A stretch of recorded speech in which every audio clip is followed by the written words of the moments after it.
आज हम पढ़ने वाले हैं KNN फॉर क्लासिफिकेशन।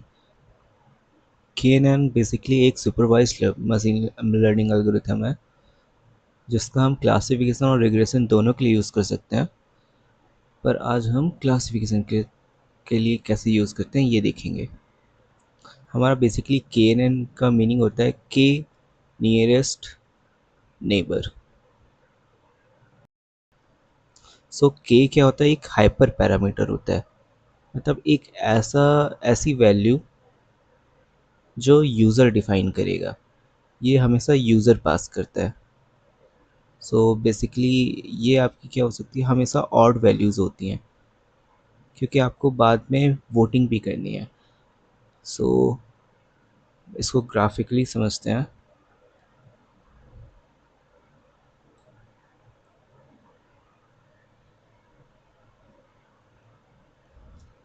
सपोज़ मेरी कुछ क्लासेस हैं, ये कुछ डेटा पॉइंट्स हैं और एक नया डेटा पॉइंट आया मेरे पास ये। अब इसका मुझे पता करना है कि ये कौन सी क्लास में लाई करेगा। सपोज़ ये जो मेरी क्लासेस हैं ये सब मेरी लाई करती हैं क्लास बी में, और ये सारी क्लासेस होती हैं क्लास ए में। अब हमें फाइंड आउट करना है कि इसमें से कौन सी क्लास में ये डेटा पॉइंट लाई करेगा, क्या क्लास ए में या क्लास बी में। उसके लिए ये क्या करती है एल्गोरिथम, ये सबका डिस्टेंस कैलकुलेट करती है। ये पास के नेबर्स देखती है कि ये कितना पास है इससे, इस पॉइंट से, ये कितना पास है इस पॉइंट से, ये कितना पास है इस पॉइंट से। ऐसे ये हर एक वैल्यू का चेक करेगी, हर एक डेटा पॉइंट्स का डिस्टेंस चेक करती है। उसके बाद जो मिनिमम डिस्टेंस वाला पॉइंट होगा उस डेटा पॉइंट की क्लास को ये हमारे न्यू डेटा को असाइन कर देते हैं, इनिशियलाइज करते हैं।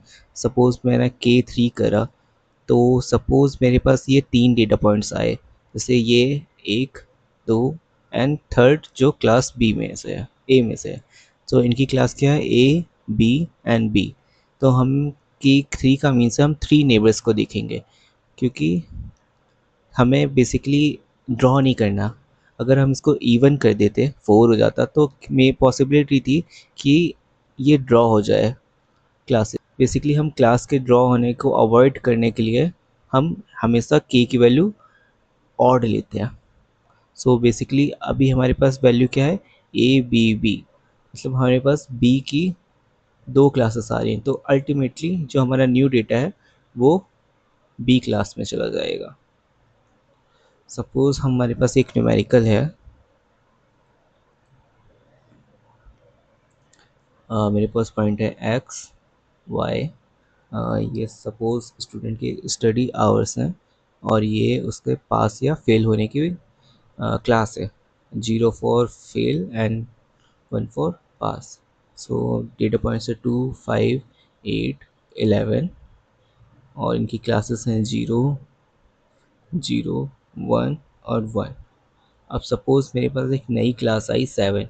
अब मुझे इसका बताना है कि ये बंदा जो 7 आवर्स स्टडी करता है वो पास होगा या फेल होगा। तो इसके लिए हम क्या करते हैं, हम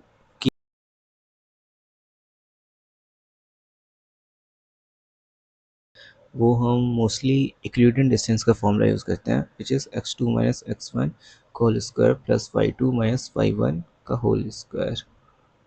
सो हम लेकिन यहाँ पर हमारे पास सिर्फ 1D डेटा है, तो हम x2 माइनस में x1 का मॉड लगा लेंगे। इसके अंदर रखेंगे मॉड के अंदर, ताकि हमारा जो डिस्टेंस है वो हमेशा पॉजिटिव वैल्यू आए, क्योंकि डिस्टेंस कभी भी नेगेटिव नहीं आता। सो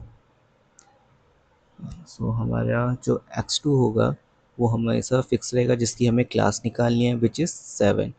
और x1 हमारे क्या हो जाएंगे, डेटा पॉइंट्स हो जाएंगे। ये सारे डेटा पॉइंट्स x1 हो जाएंगे। इसको हम कैलकुलेट कर लेते हैं अब।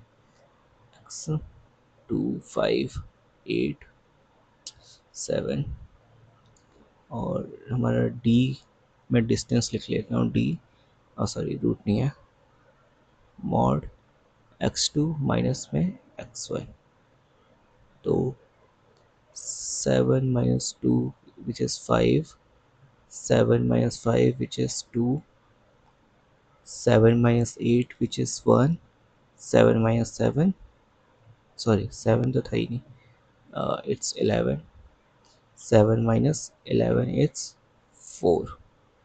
सो हमारे पास ये चार डेटा पॉइंट्स आ गए हैं और मैंने अज्यूम कर लिया कि मेरा के 3 है. हम चाहे तो 5 भी ले सकते हैं, 7 भी ले सकते हैं, हमेशा ऑड नंबर्स ले सकते हैं.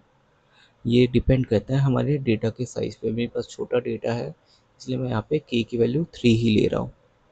सो हमारे पास जो तीन नेबर्स आए हैं जिनकी वैल्यू सबसे ज़्यादा कम है वो क्या क्या है, 1, 2 एंड 4. ठीक है. सो वो वैल्यूज़ किसकी हैं, 5, 8 एंड 11. ओके.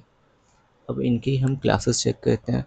सो 5 की क्लास क्या थी हमारी, 5 की क्लास थी हमारी 0, 8 की 1, 11 की 1. सो 5 जो 5 आवर्स स्टडी करता है वो फेल हो रहा था और 8 आवर्स वाला पास हो रहा है, 11 वाला भी पास हो रहा है. तो हमारे जो 7 आवर्स की हमें क्लास निकालनी थी उसकी क्लास क्या हो जाएगी, 1. क्यों, क्योंकि यहाँ पे जो नंबर ऑफ वंस का काउंट है, नंबर ऑफ पासिंग का काउंट है वो ज़्यादा आ रहा है. सो हमारी जो प्रिडिक्टेड क्लास हो जाएगी 7 की वो क्या हो जाएगी, 1. I hope you understand. Thank you.